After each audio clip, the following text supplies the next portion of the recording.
c'est un rappel que je fais, nous devons savoir qu'il y a 4 types de, comme on appelle là, de personnalités. On a vu la personnalité colérique.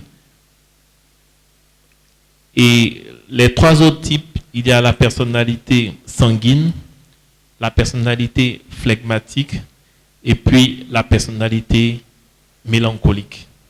Donc aujourd'hui, s'agissant des différentes personnes de la Bible que nous étudions, nous allons étudier Pierre. Mais à chacune des personnes que nous étudions correspond un type bien particulier de personnalité. Donc Pierre correspond à un type particulier de personnalité. On va aussi étudier par la grâce de Dieu Moïse et on va étudier Abraham. Donc les 4 grandes personnalités sont représentées dans les 4 grandes figures de la Bible que nous allons étudier, Dieu faisant grâce cette année. Amen.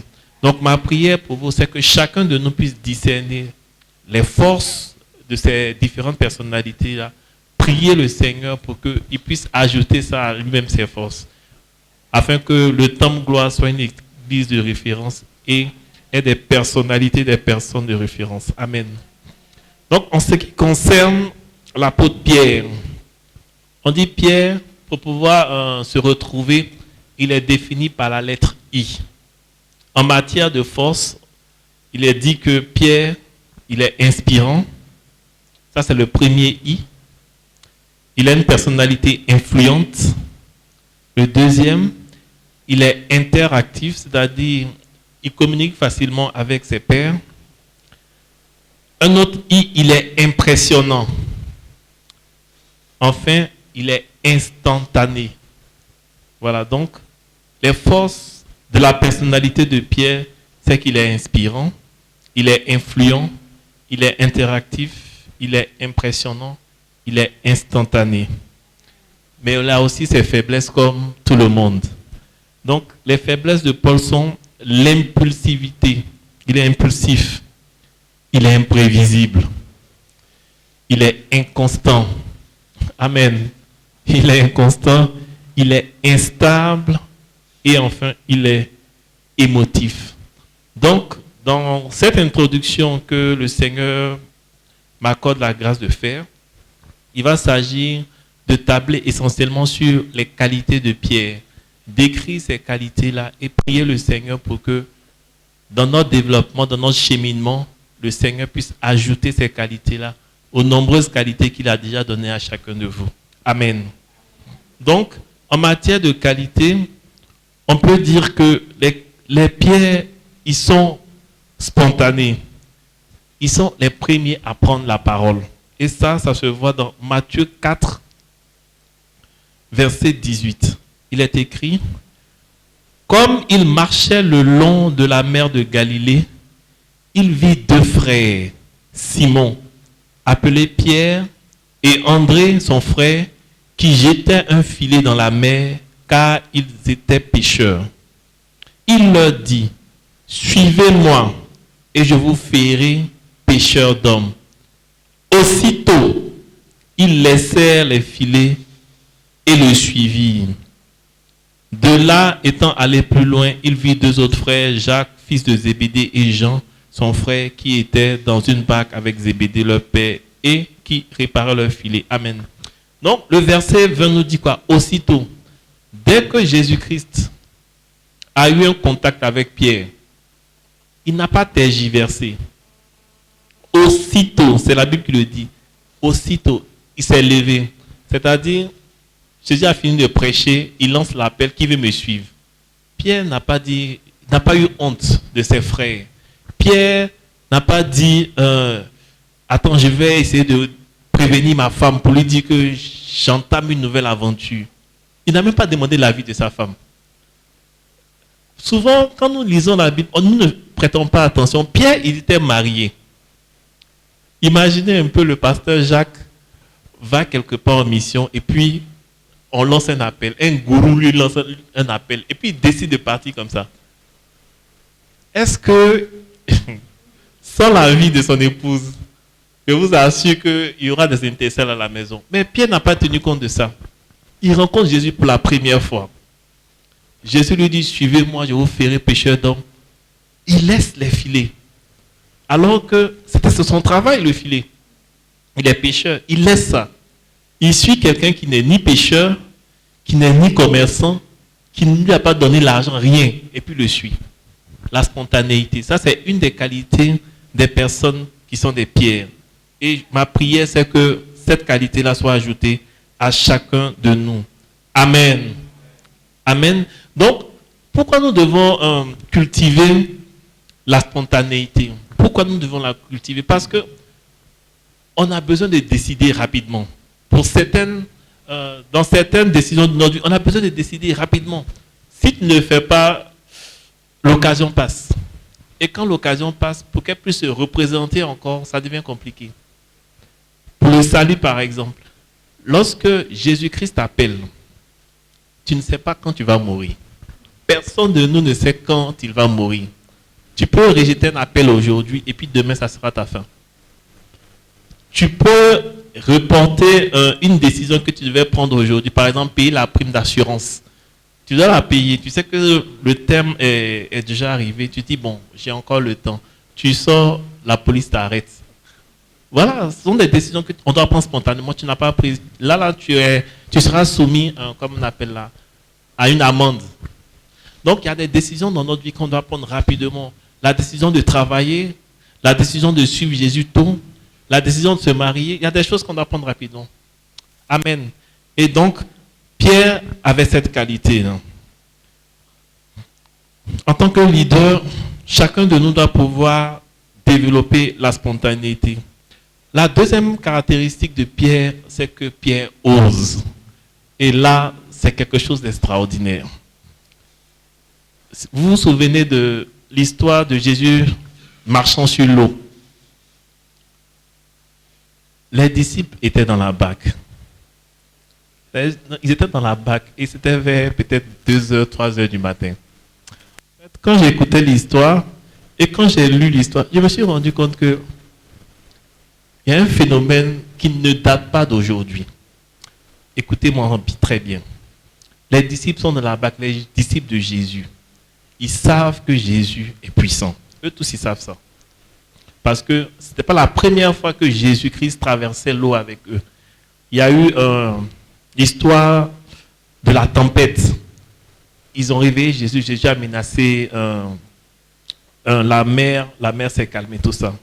Donc, ils connaissaient Jésus, ils connaissaient sa puissance. Et dans cette histoire, ils voient Jésus arriver. Et puis la Bible nous dit que ils ont pensé que c'était un fantôme. Amen. D'habitude, je lis cette histoire-là. Mais quand j'ai vu aujourd'hui fantôme, j'ai dit, ah, mais attends. Ceux-là, nous, on parle de fantômes aujourd'hui. Donc, les hommes ont peur de la mort. Voici les disciples de Jésus sont avec lui. Ils ont vu Jésus-Christ, mais son apparence ressemblait à un fantôme. Un fantôme. Donc, dans l'amusement, là, les petits possibles, ils avaient peur de la mort, ils avaient peur de mourir, ils avaient peur des histoires qu'on leur racontait sur le séjour des morts, sur le fantôme. Mais là n'est pas le nœud du problème. Ils ont vu Jésus venir, et puis, après, ils ont commencé à crier, puis Jésus leur a dit que la paix soit avec. Donc, ils ont reconnu Jésus. Mais il a fallu Pierre pour dire, si c'est vraiment toi là, ordonne que je vienne vers toi. Donc, Pierre, Jésus lui a dit, viens. Et Pierre a marché. Il a osé. Bien aimé, il y a des dimensions que nous ne pouvons pas atteindre si nous n'osons pas. Il y a des dimensions qu'on ne peut pas atteindre si on n'ose pas. En termes de création d'entreprise, il va falloir par exemple lâcher soit ton travail. À un certain moment, le travail séculier que tu as, le travail qui te permet de payer tes factures, de payer ta maison, il va falloir te jeter à l'eau. Il faut oser. Et en termes de oser aussi, Pierre, il n'avait pas froid aux yeux. Pierre n'avait pas froid aux yeux. Voici quelqu'un. Lorsque nous étudions les caractéristiques de Pierre, c'est quelqu'un de vraiment formidable. Vous vous souvenez de l'histoire sur la montagne de la Transfiguration? Pierre voit Jésus complètement métamorphosé. Et il voit Moïse, Élie, tout ça venir. Aussitôt, on ne lui a pas demandé, hein. Il est devenu promoteur immobilier. Il dit non, on va construire une maison pour le Saint-Esprit ici, ou même pour toi ici. Il va construire quoi? Avec quel matériel? On ne sait pas. Mais toujours est-il que Pierre veut construire. Parce qu'il est spontané et il a osé. Amen. La deuxième chose, parlons toujours de oser l'impossible. Le révérend nous a dit que la plupart parmi nous, on est arc-boutés à nos barques.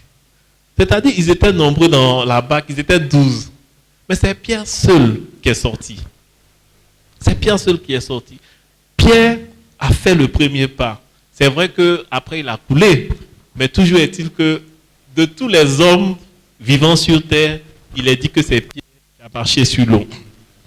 Je lisais une histoire un jour dans une revue qui ne paraît plus. Et dans cette revue, il était fait mention d'un gourou qui a fait payer $100 à des personnes qui devaient le voir marcher, mais qui voulaient le voir marcher sur l'eau. Donc, ils ont lancé les billets, les ont achetés. Vous savez, tout ce qui est indien, exotique, les gens aiment ça, les Européens surtout, ils aiment ça. Donc, ils ont rempli, c'était, comme on appelle,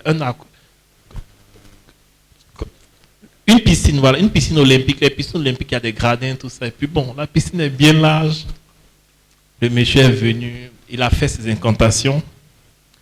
Et lorsqu'il a fait le premier pas, il a coulé. Donc, les gens étaient stupéfaits. Il sort de l'eau et puis il regarde la foule comme ça.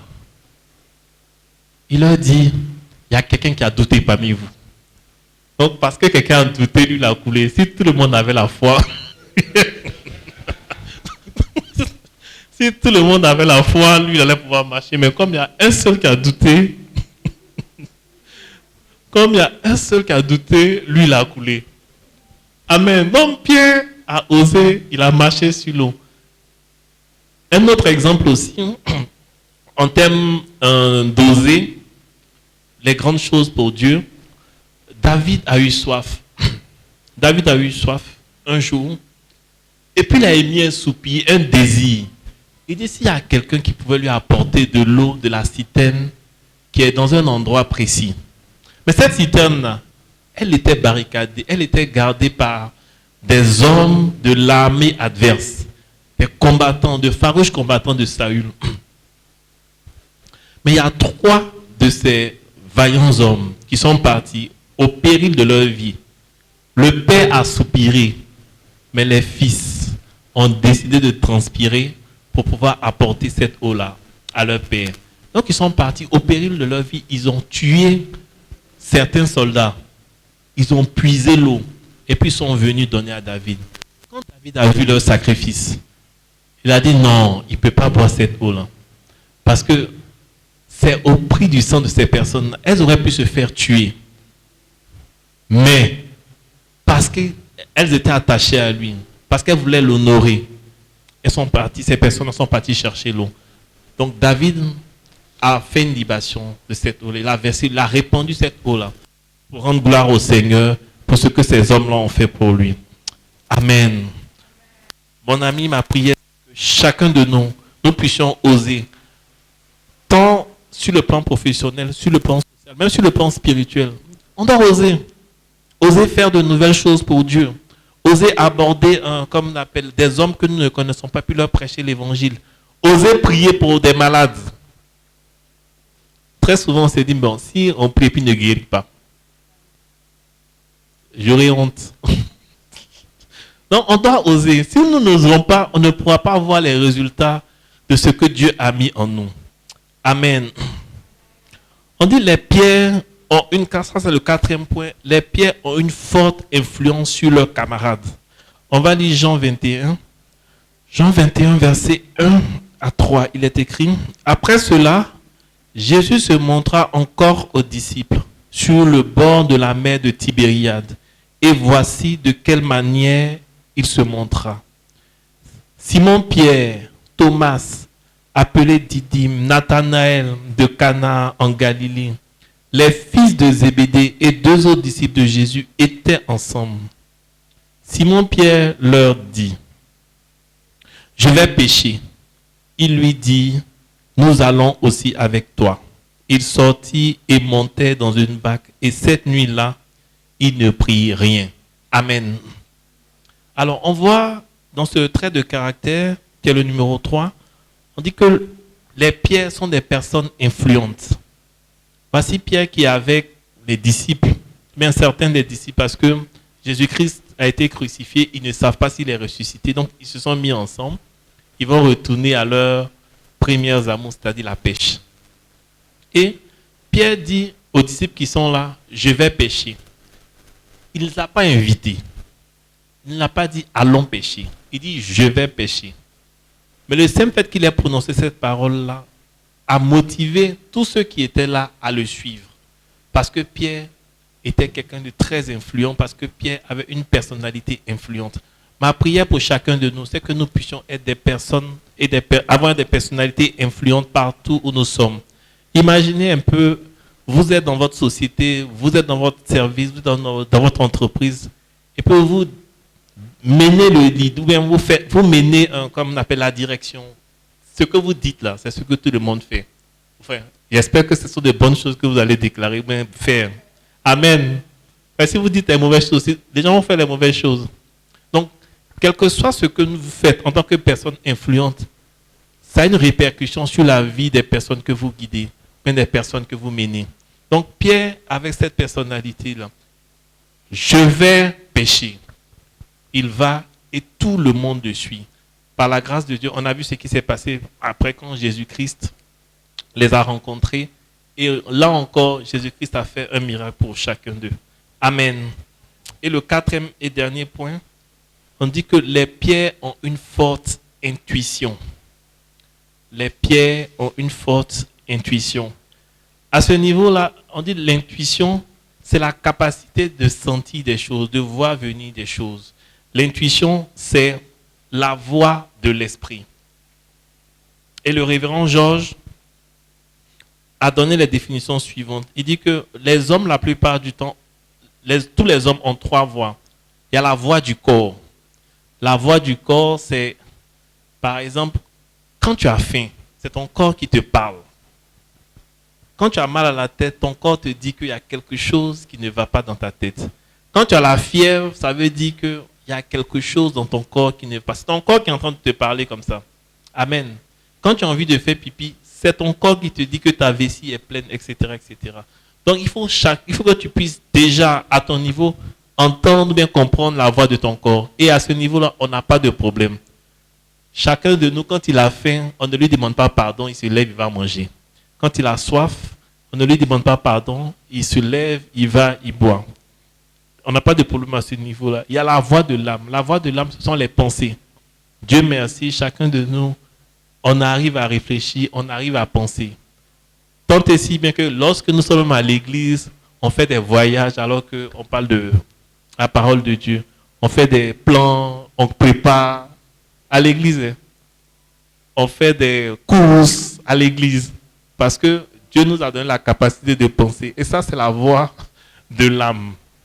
À ce niveau-là, on n'a pas de problème. Mais la voix de l'esprit, c'est là qu'on a du mal à comprendre, bien entendre notre esprit nous parler. Mais Pierre, lui, Dieu lui avait fait cette grâce-là. Il était une personnalité très intuitive. Et plusieurs passages dans la Bible nous le montrent. Jésus, lorsqu'il est parti à Césarée de Philippe, il leur demande, qui dites-vous que je suis? Il dit, mais vous là, qui dites-vous que je suis? Et puis les gens prennent la parole, ils disent, non, certains disent que tu es ci, d'autres disent que tu es ça. Il dit, mais oui, certains disent, mais vous là même, vous dites que qui je suis. Et c'est là maintenant, Pierre va prendre la parole pour tu es le Christ, le Fils du Dieu vivant. Et Jésus va lui dire que ce ne sont pas la chair et le sang qui t'ont révélé ces choses, mais c'est l'Esprit de mon Père lui-même qui t'a révélé. Donc, ce n'est pas intuition que Pierre a capté cette révélation-là. Et à travers cette révélation, Jésus-Christ va déclarer des paroles puissantes. Tu es pierre, et sur cette pierre, je bâtirai mon église. Et les portes du séjour des morts ne prévaudront point contre elle. Amen. Amen. Un autre acte d'intuition que Pierre a eu, c'était dans le cas de Ananas et Saphira, dans le livre des Actes. Ils sont venus présenter le fruit de la vente de leur champ. Mais Pierre, par intuition, a su que les gars avaient mamaillé un peu le blé. Donc, il leur a dit que ce n'est pas aux hommes qu'ils ont menti, mais c'est au Saint-Esprit qu'ils ont menti. Et ce jour-là, ils sont morts, monsieur et madame. L'intuition, là, chacun de nous peut avoir l'intuition, mais chacun de nous a un peu d'intuition, mais ça dépend du degré de développement. Mais l'une des catégories de personnes dont l'intuition est développée, ce sont des femmes. Les femmes sont très intuitives. Vous pouvez être avec votre épouse, votre ami, surtout quand il y a le danger, elle te dit, non, ça, je ne sens pas cette chose. Quand quelqu'un dit, je ne sens pas cette chose-là, ce n'est pas parce qu'il a calculé les risques ou ça, hein, mais c'est dans son esprit là-bas que ça se passe. Il peut te dire, ton nouveau collègue là, vraiment, il ne m'inspire pas. Et toi, comme tu es cartésien, il ne t'inspire pas comment? Le monsieur est venu tranquillement, te dit, il ne t'inspire pas comment? Qu'est-ce qu'il a fait? Non, je ne comprends pas, mais bon, il ne m'inspire pas. Mais toi, tu ne comprends pas. Les femmes, mais que dit des mères? Non, les mères sont trop dangereuses. Une mère, elle regarde son fils et puis elle sait que non, là, il y a quelque chose qui ne va pas. Ou bien l'homme ou bien la femme avec qui tu es là, non, n'est pas taillé pour toi. Tu vas dire, mais moi, pourquoi? Laisse ça comme ça, mais celui-là n'est pas fait pour toi. Tu vas tourner, retourner. À la fin, maman, tu avais raison. Hein. Amen. Que le Seigneur aide chacun de nous. Que le Seigneur aide le temps de gloire à développer l'intuition qui est la voix de l'esprit. Amen. Donc, en termes d'intuition, on ne sait pas toujours ce qui marche. Mais un bon leader, il peut voir un produit comme ça, il peut dire, ce produit-là, ça va marcher. Sur quoi il s'est basé? Rien. Mais, dans son esprit, il sait que s'il développe ce produit, s'il développe cette qualité, s'il développe cet objet-là, ça peut marcher. Quand vous prenez le cas de Ford, Henry Ford, quelqu'un qui n'a pas fait l'université, mais qui a réussi à mettre sur pied la mécanisation industrielle, le travail à la chaîne. Ce n'est pas l'intuition qu'il a su ça. Comme on appelle le travail à la chaîne, ce n'est pas l'intuition qu'il a su. Donc la plupart des grands leaders, la plupart des hommes prospères sont intuitifs. Comment toi tu vas faire pour savoir que cette action-là va monter et puis l'autre descend, alors que quand ils regardent sur le papier, là, ils ont à peu près les mêmes potentialités. Ce n'est pas intuition. Surtout en bourse, si tu n'es pas intuitif, tu ne peux pas. On a beau dire, dans l'amusement, on a beau dire, il y a beaucoup de... Il y a quelque chose que les gens ne nous expliquent pas. Parce que ceux qui prospèrent en bourse, ce n'est pas forcément les plus intelligents. Pas forcément les plus intelligents. Warren Buffett peut te dire que bon, moi je parie sur cette action-là. Tu regardes l'action en train de descendre et puis lui dit il parie là-dessus. D'où lui est venue cette capacité? C'est l'intuition. Les enfants de Dieu ont le privilège non seulement d'avoir l'intuition, mais d'avoir le Saint-Esprit qui leur communique les pensées de Dieu. Amen. Donc, normalement, en tant qu'enfant de Dieu, on devait aller plus vite que les autres du monde. Mais comment se fait-il que ce sont les gens du monde qui, dans certains domaines, vont plus vite que nous? Parce que nous n'avons pas appris, non seulement à écouter le Saint-Esprit, mais pour nous là même, notre intuition, notre esprit là, on n'a pas appris à l'écouter. Que Dieu nous aide vraiment à l'écouter. Amen. Donc, on va résumer les 4 caractéristiques des pierres. On a dit quoi? Les pierres, elles sont quoi? Elles sont spontanées. Ensuite, elles osent. En matière d'oser, je vais vous dire des choses. Vous savez, chacun de nous là, on peut faire de grandes choses. Hein. On peut faire de grandes choses, mais il faut seulement que l'occasion se présente. Il faut seulement que l'occasion se présente.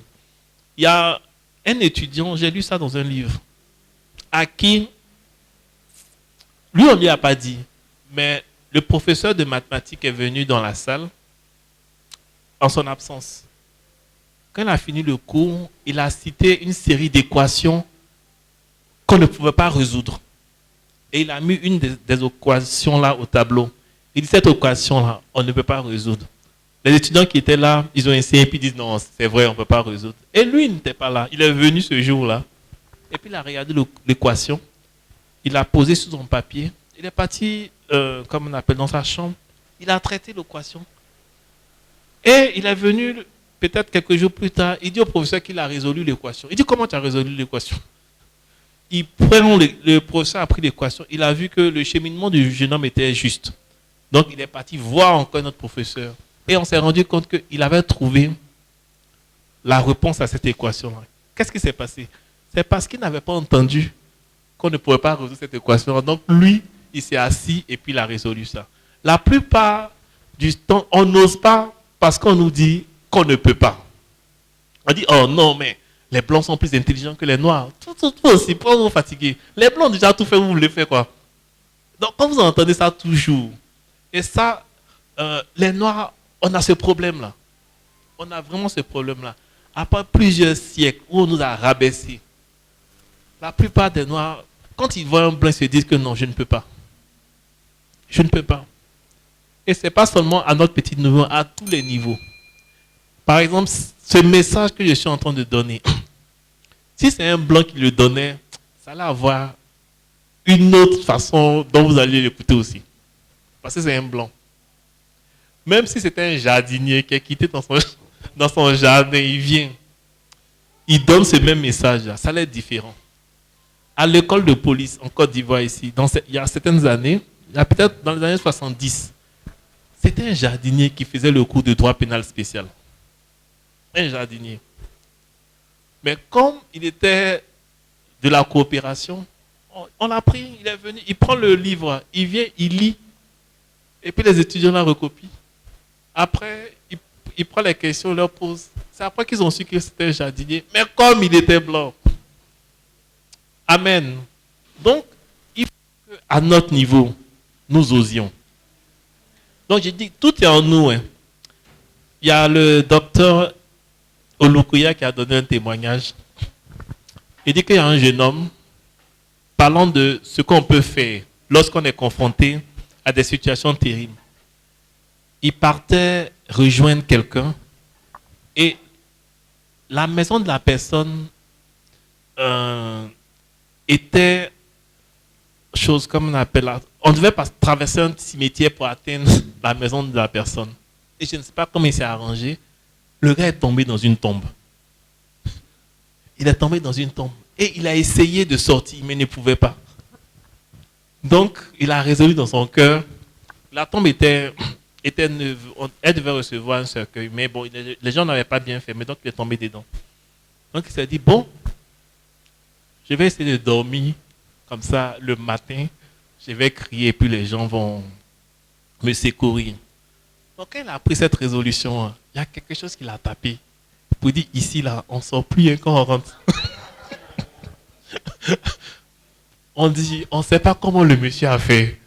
Mais l'impossibilité est devenue possible. Il est sorti et il est parti raconter ça à son ami. Donc, il fallait quelque chose pour le stimuler. Amen. Non, nous sommes tous comme ça. On a souvent besoin d'être, comme on appelle là, au pied du mur pour pouvoir sortir le meilleur que Dieu a mis en nous. Amen. Il y a certaines personnes, c'est quand elles ont été chassées de leur travail, qu'elles ont créé leur entreprise. Il y en a d'autres, c'est quand elles ont été chassées de leur maison, qu'elles ont construit leur maison. L'histoire de Lamborghini. Lamborghini fabriquait des tracteurs. Il fabriquait des tracteurs et il a acheté une Ferrari qui avait un défaut de conception. Et quand il est parti à l'usine Ferrari pour faire remplacer sa Ferrari, il a demandé à voir le patron de Ferrari, Enzo Ferrari dit que qu'est-ce que lui connaît aux voitures telles que les Ferrari? Lui, c'est un fabricant de tracteurs. Il s'est fâché. Et c'est à partir de là qu'il a commencé à développer des moteurs et à fabriquer la Lamborghini que tout le monde conduit aujourd'hui. Amen. Donc, il y a des choses qui sont en nous. Mais souvent, Dieu permet que nous soyons dans des situations pour que nous puissions oser. Amen. Amen. Amen. Donc, on était quoi? La spontanéité, les pierres osent, ensuite, les pierres sont influentes, et enfin, les pierres ont une forte intuition. Amen. Donc, en matière d'intuition, on va lire le dernier passage, Matthieu 16, 15 à 16. C'est le passage dont je vous avais parlé tout à l'heure. Et vous, leur dit-il, qui dites-vous que je suis? Simon-Pierre répondit, tu es le Christ, le Fils du Dieu vivant. Jésus, reprenant la parole, lui dit, tu es heureux, Simon, fils de Jonas. Ce ne sont pas la chair et le sang qui t'ont révélé cela, mais c'est mon Père qui est dans les cieux. Amen. Que notre Père qui est dans les cieux révèle à chacun de nous des choses cachées, des choses profondes au nom de Jésus. Nous allons nous lever et on va prier. Bien-aimés, nous sommes engagés dans une chirurgie du comportement. Qui parle de chirurgie parle de choses précises. Nous avons cité certaines caractéristiques qui composent la personnalité de Pierre. Tu vas prier, peut-être que tu les as déjà. Mais si tu ne les as pas encore, tu vas demander au Seigneur de t'aider à les cultiver, afin que toi, tu sois un leader qui compte dans le programme du Seigneur pour l'Église de Côte d'Ivoire, pour l'Église universelle. Prions le Seigneur, demandons-lui cette grâce-là. Père, nous voulons te bénir, nous voulons te rendre toute la gloire. Te dire merci parce que ce n'est pas en vain que tu nous enseignes. Ce n'est pas en vain que tu nous enseignes, Seigneur. Et voilà que nous avons vu certains aspects, Seigneur, de la personnalité de Pierre. Nous avons vu que Pierre est spontané. Nous avons vu que Pierre ose. Nous avons vu que Pierre a une personnalité influente. Nous avons vu aussi, Seigneur, que Pierre est très intuitif. Seigneur, à cause de ton nom qui est invoqué sur nous, Seigneur, je prie que toi-même, tu nous aides à développer toutes ces particularités, toutes ces caractéristiques, Seigneur. Oh Père, nous nous livrons à toi, Seigneur. Nous nous livrons à toi, esprit, corps et âme. Et nous prions que dans ta grâce, Seigneur, tu ôtes tout ce qui n'est pas de toi, Seigneur. Tout ce qui est contraire à ces qualités que nous venons de décrire. Seigneur, ôte-les de nos vies, afin que nous soyons les leaders que tu espères, Seigneur, pour cette génération. Nous avons besoin de toi, oh notre Dieu, notre roi. Nous avons besoin de toi. Nous avons besoin de toi. Saint-Esprit, œuvre en chacun de nous. Saint-Esprit, œuvre en chacun de nous. Accorde, Seigneur, la grâce à chacun de nous, Seigneur, de développer toutes ces caractéristiques. Seigneur, nous avons vu, Père, le caractère de Paul. Nous voyons aujourd'hui, Seigneur, celui de Pierre. Donne-nous, oh Seigneur, de ne point négliger, Seigneur, un seul aspect, Seigneur, de leur caractère. Mais surtout, oh notre Dieu, notre Dieu, de nous appliquer, Seigneur. De nous appliquer, Seigneur, à pouvoir les développer tous les jours de nos vies. Merci, Seigneur. Merci, Seigneur. Merci, Seigneur. Au nom de Jésus. Amen. Amen. On avait vu la semaine dernière que Paul avait une personnalité colérique.